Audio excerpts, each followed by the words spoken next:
Late afternoon, she still felt more concussed than hungover, and imagined a ruptured aneurysm would cause less pain. Her mouth tasted metallic, as though a bullet was slipping over her tongue, and she fought the urge to gag. A swarm of flashbacks from the previous night rushed her. She remembered the bar, the giant of a man, and the wail of the jukebox. Thankfully, she hadn't brought him home, hadn't agreed to do anything more with him than dance and allow him to buy her a drink. 2, 3. She ignored the knock on her apartment door, her attention fixed on the TV. The caller persisted, knocking louder. She swore under her breath and couldn't imagine who it might be. Animated chatter carried through the door.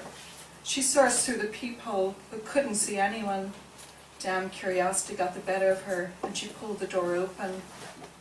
She recognized the 3 girls on her doorstep, often saw them about the neighborhood. They usually played tag or jump rope on the street. Today, the tallest girl wore her wild black hair in pigtails. In unison, the 3 girls shouted their Girl Scout sales pitch and rattled cookie boxes. Bile climbed into the back of her throat, and she almost threw up onto the girl's feet. Pigtails craned her neck, nosy, and looked into her apartment. She waved them off, damn kids, and closed the door. Minutes later, someone went at her front door again. Stupid brats. This time, a woman filled the peephole, her concrete-coloured hair and sharp face vaguely familiar. What in blazes? She rested her damp forehead against the door and willed the woman to go away. The knock strummed her skull. She pulled the door open. The woman turned out to be Pigtail's mother, she and her daughter both afflicted with the same knobbed nose. Mom demanded to know why she had acted so mean to the girls. Tears welled in Pigtail's eyes. They're trying to make money for their school, Mom said, in a country that pays billions more for bombs than it does for education. Mom leaned in closer and lowered her voice. Her dad's an army captain, serving his 3rd term in Afghanistan. Pigtail's tears spilled. To her horror, she heard herself invite them in.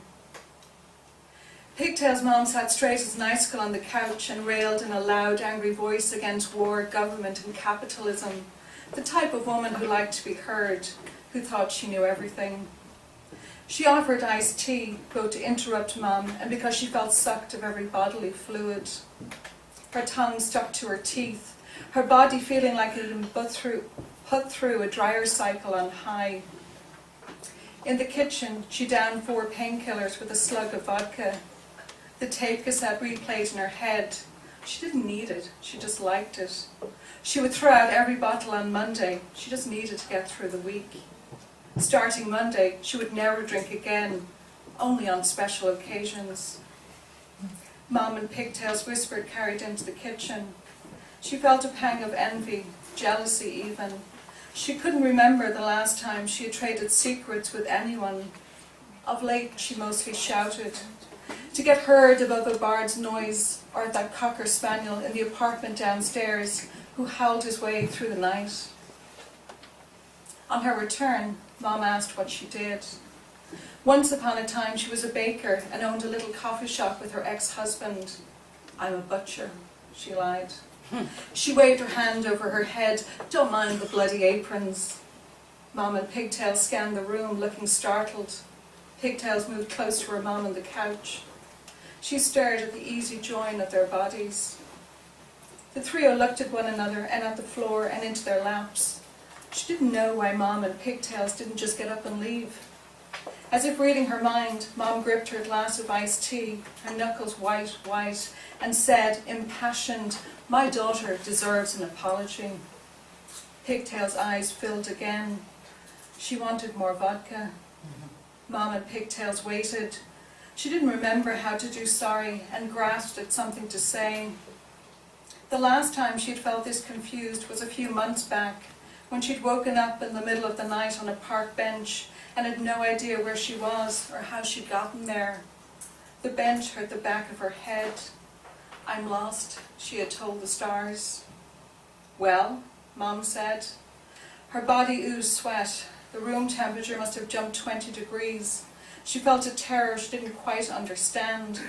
Why did everyone want sorry from her? Her mother, siblings, ex-husband, and once upon a time friends. The lady she rear-ended last year in the supermarket parking lot, she had also wanted an apology. The judge had stripped her of her license, hadn't he? Why did they all want sorry?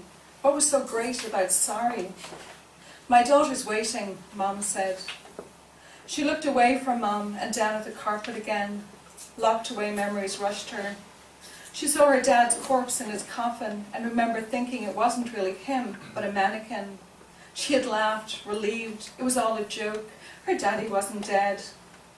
When her mother finally convinced her, she had marked the next 3 days on the kitchen calendar in red pen, believing her daddy would rise again, just like Jesus. For 6 months, she had marked every day on the calendar until she heard God laughing.